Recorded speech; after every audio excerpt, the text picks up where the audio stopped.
2 ani de război în Ucraina, pagini triste în istoria omenirii, orașe și sate distruse, mii de oameni uciși, tineri schilodiți, copii orfani, văduve, mame îndoliate. Cam acesta ar fi tabloul trist al războiului din Ucraina, care a marcat nu doar pe cetățenii ucraineni, dar și pe oricare om de bună credință care și-a deschis sufletul și inima în fața a sute de mii de refugiați, mame, copii, bătrâni care fugeau din calea războiului. Alex Costache, jurnalist la televiziunea română, a venit în Ucraina chiar de la începutul invaziei ruse pentru a realiza reportaje despre urgiile războiului și suferințele oamenilor, pentru a reflecta adevărul despre ceea ce se întâmplă în țara noastră, chiar din cele mai fierbinți puncte. Alex a devenit între timp reporter de război. De unde oare acest curaj?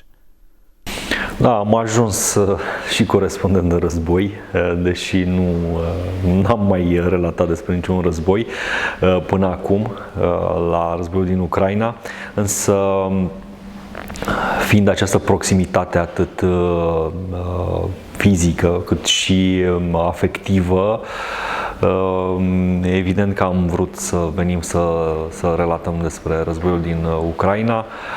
Curaj sau voință, pot să spun, cred că am mai spus. Niciodată nu m-am rugat la Dumnezeu atât de puternic ca în deplasările noastre în Ucraina și totdeauna mă gândesc la o imagine a Maicii Domnului, o icoană pe care am găsit-o în dărâmăturile unui bloc bombardat din Jitomir.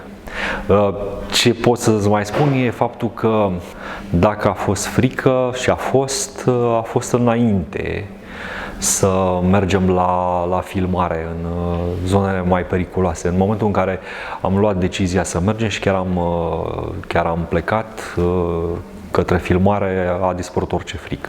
Spre exemplu, când am fost să ducem generatorul la Bahmut în ianuarie anul trecut, n-am putut să dorm toată noaptea de stres, de grijă, de frică, probabil, că e un amestec, o anxietate, un amestec de griji și frică, dar în momentul în care ne-am urcat în mașină și am decis să mergem spre Bahmut, a dispărut orice urmă de frică. În cei 2 ani de război, colegii noștri de la televiziunea română în frunte cu Alex Costache au întreprins 11 deplasări pe frontul din Ucraina. Evident, au văzut multe: vieți distruse, case ruinate, oameni aflați în disperare. Și totuși, ce i-a sensibilizat cel mai mult în aceste deplasări, în cei 2 ani de război în Ucraina? Mi-a rămas întipărită în minte imaginea micuțului Andrei Cico, un copilaj de numai 2 ani și 8 luni. Avea 2 ani și 8 luni pe 8 martie 2022, când noi l-am filmat în spitalul de copii din Jitomir. Copilașul era foarte frumușel, ca un îngeraș și din păcate avea ambele picioare retezate de o bombă care ne-a căzut pe casă. Familia respectivă era din Corosten. Am ținut legătura cu familia lui Andrei Cico, ei se află acum în Germania și am reușit în ianuarie anul trecut, când am făcut o colectă publică pe rețelele de socializare și am strâns bani pentru a aduce niște ajutare umanitare aici în Ucraina, iar o parte din bani am trimis-o familiei tatălui lui Andrei, care se află cu copilul acum în Germania, unde copilul, s-au pus proteze și am înțeles că este bine acum, chiar dacă are această problemă. Dragoș Toian, cameraman la televiziunea română, își dorea de mult să vină în Ucraina, să meargă pe front și să surprindă acele momente, uneori poate înfiorătoare, dar reale, știind că toate acestea vor fi cândva istorie. Eu îmi doream de mult să vin aici, pentru că deși am fost în foarte multe zone de conflict, am fost oarecum implicat emoțional de când a început războiul, poate din pricina apropierii războiului sau din cauza faptului că foarte mulți oameni din Ucraina s-au refugiat la noi și chiar și eu pot să spun că am luat oarecum atitudine prin faptul că am găzduit foarte multe familii de ucraineni care au venit în România și au fost în tranzit către alte zone.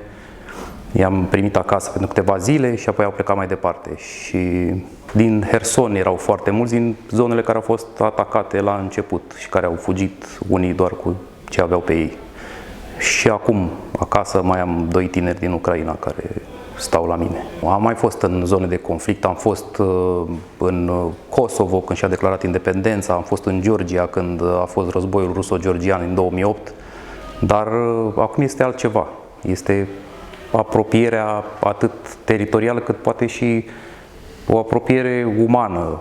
Suntem foarte asemănători cu acești oameni care fug de război și se refugiază la noi în țară. Dorel Oanca a făcut parte din echipa TVR în toate cele 11 deplasări în Ucraina. Cel puțin în zona Kievului, să zic așa, lucrurile s-au schimbat în bine, în sensul că nu mai vezi epave de tancuri, nu mai vezi clădiri distruse, totul se reconstruiește, ceea ce, după părerea mea, este foarte bine.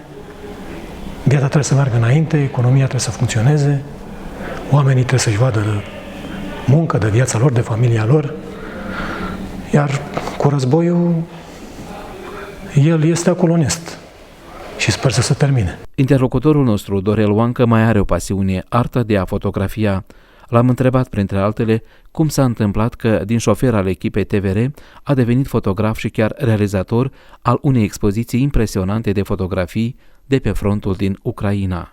Păi, ce să vă spun, cred că îmi place ceea ce fac, îmi place să ajut și am făcut echipă și facem o echipă extraordinară în continuare împreună și, nu știu, chiar mă atrage să zic fotografia, chiar dacă nu sunt un fotograf profesionist, mă consider amator.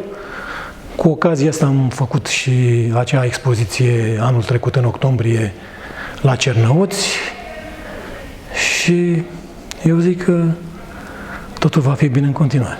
Jurnaliștii români au menționat în relatările lor de pe teren că Ucraina are nevoie urgent să fie susținută din partea partenerilor săi internaționali. Este nevoie urgentă de arme și muniții și este nevoie urgentă de exact armele și munițiile pe care le cer ucrainenii, adică occidentalii trebuie să se trezească rapid și să ajute Ucraina. Dacă vor să ajute Ucraina, să o ajute cât mai repede și exact cu ce are nevoie. Ne dorim foarte mult ca acest război să se termine cât de curând, ne-au spus la despărțire, îmbrățișându-ne, colegii noștri de la București, jurnaliștii de la Televiziunea Română.